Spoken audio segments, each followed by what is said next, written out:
नमस्कार दोस्तों, मैं कुंदन कुमार आप सभी का स्वागत करता हूं आपके अपने YouTube channel study with Kundan पे। दोस्तों, हमने कुछ लगभग 15 या 20 रोज़ के बाद मैं क्लास ले रहा हूं, चूँकि कुछ इम्पोर्टेंस वर्क थे जिस कारण मैं क्लास नहीं ले पा रहा था। और दोस्तों, अब जो है हमारा क्लास कंटिन्यू रहेगा। और जैसा कि हमने पॉलिटी के सेक्शन के बारे में जाना था, पॉलिटी के संविधान के भाग, संविधान के अनुच्छेद, संविधान की विशेषता, इनके बारे में हमने जाना था और समझा था और पढ़ा था। दोस्तों, आज जो है हम पॉलिटी का एक अच्छा खासा अगर कहा जाए तो इसका अपने आप में इम्पोर्टेंस रहता है, जिसका नाम है मूल अधिकार। आज हम उसकी चर्चा करेंगे। और दोस्तों, एग्ज़ाम के पॉइंट ऑफ व्यू से देखा जाए तो पॉलिटी सेक्शन से अगर मूल अधिकार की बातें करें तो इनसे लगभग 1 से 2 क्वेश्चन ऑब्जेक्टिव टाइप बने रहते हैं हर एक कम्पिटिटिव एग्जाम में। तो दोस्तों, ये उससे भी एक इम्पोर्टेंस बन जाता है इसका। अब दोस्तों, हम मूल अधिकार देखिए, मूल अधिकार का मतलब क्या हुआ? हमारा अधिकार कहने का मतलब जैसे कि भारत के जितने भी नागरिक हैं उन सभी के जो अधिकार है वो मूल अधिकार के अंतर्गत कौन से आते हैं, वे सभी की चर्चा इसके अंतर्गत की गई हैं। अब दोस्तों जानते हैं, देखिए जैसा कि मूल अधिकार, इसकी चर्चा जो है दोस्तों मैंने आपको भाग में बताया हुआ था। ये जो है दोस्तों भाग 3 में इसके चर्चा की गई है। मूल अधिकार की चर्चा जो है दोस्तों वो भाग 3 में की गई है। किसकी? मूल अधिकार की। ठीक है, मूल अधिकार की मैंने आपको भाग का सेक्शन पढ़ाया हुआ था, उसमें आपको बताया हुआ था कि भाग 3 में जो है मूल अधिकार की चर्चा की गई है। और दोस्तों, अगर अनुच्छेद आपसे पूछे तो अनुच्छेद जो है दोस्तों, इसके अनुच्छेद जो है ये 12 से लेके 35 तक के अनुच्छेदों में मूल अधिकार की चर्चा की गई है। किसकी चर्चा की गई है? मूल अधिकार की चर्चा की गई है। ठीक है दोस्तों, अब जो है दोस्तों हम जानेंगे कि हमारे मूल अधिकार कितने प्रकार के। एग्जाम में क्वेश्चन आपसे कैसे पूछे जाते हैं, देखिएगा। पूछे कि बताइए मूल अधिकार कितने प्रकार के होते हैं। एक ऑप्शन दे देगा, ए दे देगा आपको 5, बी दे देगा आपको 6, सी दे देगा आपको 7, डी दे देगा आपको 8। अब पूछेगा कि मूल अधिकार कितने प्रकार के होते हैं। तो दोस्तों, कंफ्यूज नहीं होना है। पहले जो हमारा मूल अधिकार था वो कितना था? 7 था। बट अभी प्रेजेंट टाइम में जो है मूल अधिकारों की संख्या कितनी है? 6 है। कितनी है? 6 है। तो दोस्तों 6 है। तो अब दोस्तों देखिए, ये कौन सा 7वां कौन सा था जिसे हमारे मूल अधिकार से हटा दिया गया? दोस्तों वो था संपत्ति का अधिकार। संपत्ति का अधिकार जो था दोस्तों, उसे हमारे मूल अधिकार से हटा दिया गया, क्योंकि अब हमारा संविधान हो गया, बस हमारा मूल अधिकार हो गया 6। अब कौन कौन से 6 हमारे मूल अधिकार हैं दोस्तों, हम उसको जानेंगे। और इसी के अंतर्गत अनुच्छेदों को रखा गया है। कहने का मतलब जो है, जैसे कि देखिए ये समता या समानता का अधिकार, इसके अंतर्गत जो है दोस्तों 14 से लेकर 18 तक के अनुच्छेदों को रखा गया है। तो दोस्तों इसी के अंदर 12 से 35 तक के अनुच्छेदों को रखा गया है। बट इसका क्रिटिसाइज जो कैटेगरी बांटा गया है वो बांटा गया है 6 प्रकार से। तो आपसे क्वेश्चन पूछेगा कि बताइए हमारे संविधान में मूल अधिकार कितने प्रकार के हैं। तो दोस्तों 6 प्रकार हैं उसके। कितने प्रकार है? 6। कंफ्यूज नहीं होना, 7 थे बट अब कितने हो गए? 6 हो गए। जानिएगा दोस्तों कौन कौन से। पहला तो हमारा है समता या समानता का अधिकार। इसका मतलब ये होता है कि हमें विधि के समक्ष समानता, अगर हमारे देश के कानून में अगर किसी तरह की बातें कही गई हैं, कोई चीज़ अगर बताया गया तो दोस्तों उसको हमें एक समान समझना है और उसे विधि के समक्ष किसी भी तरह का इसमें भेदभाव या इसका क्रिटिसाइज नहीं करना है। ठीक है दोस्तों, तो ये हो गया समता या समानता का अधिकार। दूसरा आता है दोस्तों इसमें स्वतंत्रता का अधिकार। स्वतंत्रता का अधिकार, तो स्वतंत्रता का अधिकार का मतलब क्या हो गया समझिएगा। जैसे कि स्वतंत्रता, जैसे नाम ही से ये स्पष्ट है कि स्वतंत्र, इसके अंतर्गत जो है दोस्तों किसी भी तरह की इसमें वो जो कहते हैं कि एक बॉन्डिंग नहीं होती है, ये अपने आप में स्वतंत्र है। जैसे कि हम अपने भारत देश में हैं तो हमें क्या क्या स्वतंत्रता हमें दी गई हैं उसके बारे में अगर हम पढ़ेंगे तो वो पढ़ेंगे स्वतंत्रता का अधिकार। किसमें दोस्तों? स्वतंत्रता का अधिकार। अब आता है दोस्तों शोषण के विरुद्ध अधिकार। अब समझिएगा शोषण के विरुद्ध अधिकार क्या होता है। जैसे कि दोस्तों जैसे कि देखिएगा मानव तस्करी या बाल श्रम जो होता है, ये सभी जो रोक लगते हैं। जैसे कि देखिएगा 14 वर्ष से कम उम्र के बच्चों को कारखाने में काम देना या करवाना ये दंडनीय अपराध होता है। तो ये दोस्तों किस अनुच्छेद के तहत और किस संविधान के भाग के अनुच्छेद के पार्ट में कहा गया है बातें, वो दोस्तों आते हैं शोषण के विरुद्ध अधिकार। ये हमारे मूल अधिकार के अंतर्गत आता है। ठीक है, जैसे कि देखिएगा, कोई कंपनी अगर 14 वर्ष से कम उम्र के बच्चों को रख रही है तो कोई व्यक्ति उसे कंप्लेन करवा सकता है, क्योंकि ये हमारे मूल अधिकार का हनन होता है, जो कि कही गई बातें हैं शोषण के विरुद्ध अधिकार। अब आता है दोस्तों धार्मिक स्वतंत्रता का अधिकार। जैसा कि दोस्तों मैंने आपको बताया हुआ था कि भारत का कोई अपना धर्म नहीं है, ये एक धर्मनिरपेक्ष राज्य है, यहाँ सभी धर्मों को सामान्य मान्यता मिली हुई है। तो दोस्तों धार्मिक स्वतंत्रता का अधिकार ये हुआ कि आप अगर चाहे तो अपना स्वयं का देखते हैं एक संगठन बना के एक मंदिर का निर्माण किया जाता है, मस्जिद का निर्माण किया जाता है। दोस्तों ये आपको एक स्वतंत्रता दी गई है कि आप अगर चाहे तो सामूहिक मिलके कोई एक मंदिर या स्थल या किसी भी तरह का धार्मिक स्थल का निर्माण करवा सकते हैं। तो दोस्तों ये है स्वतंत्रता, ये है धार्मिक स्वतंत्रता का अधिकार। अब आते हैं दोस्तों शिक्षा एवं संस्कृति का अधिकार। शिक्षा एवं संस्कृति क्या होता है दोस्तों, ये समझिए। जैसा कि मान के चलिए आप एक बिहार से बिलोंग करते हैं, अगर आप जाके दिल्ली या फिर मुंबई कहीं जाके बस जाते हैं तो दोस्तों वहाँ आपको ऐसा नहीं कहा जा सकता कि आप वहीं के कल्चर में बोलें और वहीं की भाषा, वहीं की लिपि आप यूज करें। ऐसा कहीं का नियम नहीं है।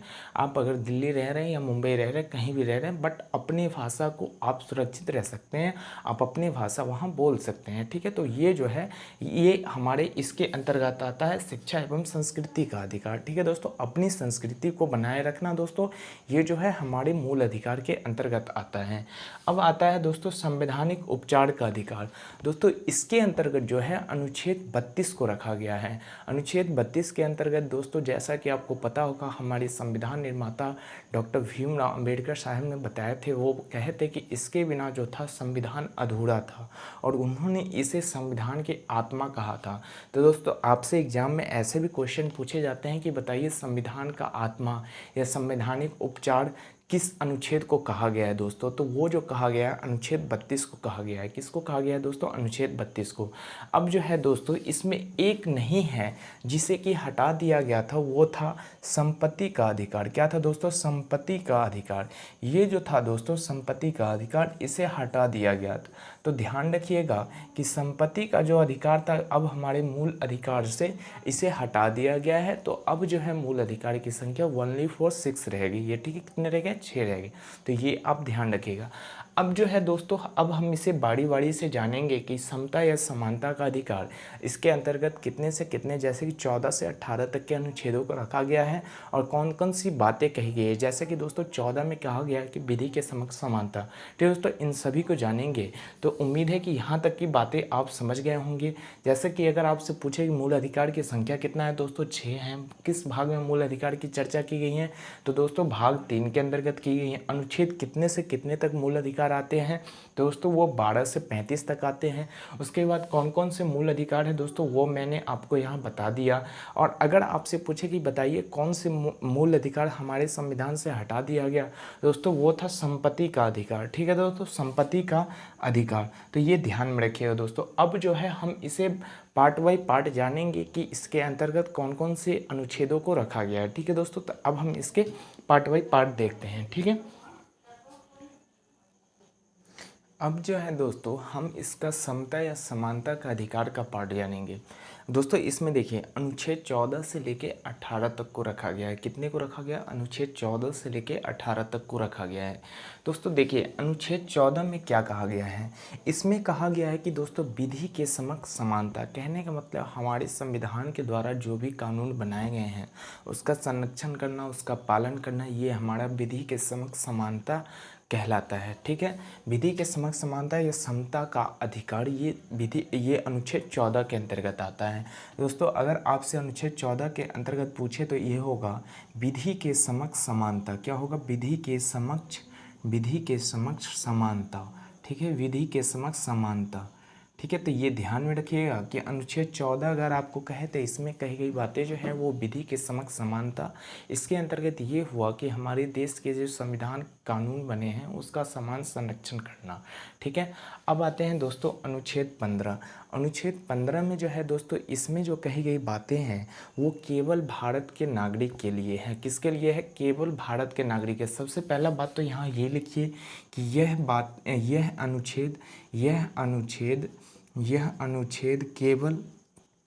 अनुच्छेद केवल भारत के नागरिक के लिए है, भारत के नागरिक के लिए है, नागरिक के लिए है। ठीक है, सबसे पहला बात तो ये हुआ कि यह अनुच्छेद केवल भारत के नागरिक के लिए है। अब इसमें कौन सी कही गई बातें हैं ये समझ, और ये जो है दोस्तों, ये जो है अनुच्छेद 14, ये अपने देश के नागरिक के लिए भी, और अगर कोई विदेशी नागरिक हमारे यहाँ रह रहा है उसके लिए भी ये कही गई बातें हैं। अब दोस्तों देखिए, अनुच्छेद 15 में कौन सी कही गई बातें हैं जो सिर्फ भारतीय के लिए हैं। दोस्तों इसमें कही गई बातें ये हैं कि जैसे मान के चलिए आप किसी होटल में, किसी पार्क में या फिर किसी धार्मिक स्थल पे गए, तो वहाँ आपको कोई रोक नहीं सकता, वहाँ आपको कोई ऐसा नहीं बोल सकता कि आप यहाँ नहीं आ सकते हो, आप इस जाति के हो, आप इस धर्म के हो, आप इस कास्ट से बिलोंग करते हो। तो ऐसी बातें जो हैं दोस्तों, उसका जो है इसमें मान्यता नहीं दिया गया है वो अनुच्छेद 15 के अंतर्गत, कि इसमें जो है दोस्तों जाति धर्म के आधार पे भेदभाव नहीं किया जा सकता। क्या नहीं किया जा सकता दोस्तों?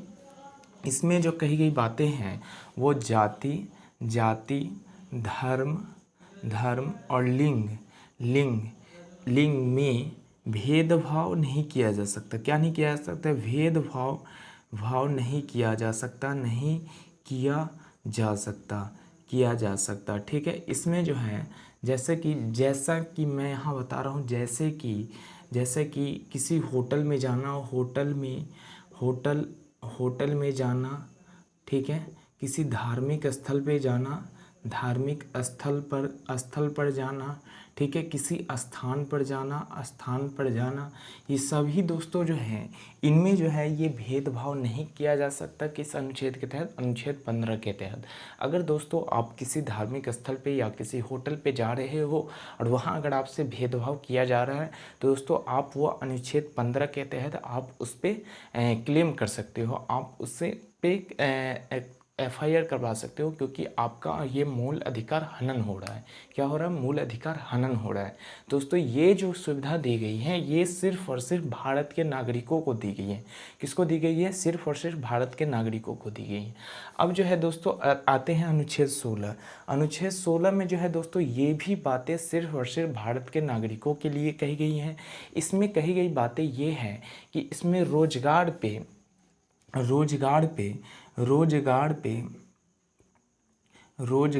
भेदभाव नहीं करना, भेदभाव नहीं करना, ठीक है, नहीं करना। अब दोस्त और हाँ एक बात और कि यहाँ अगर राज्य सरकार चाहे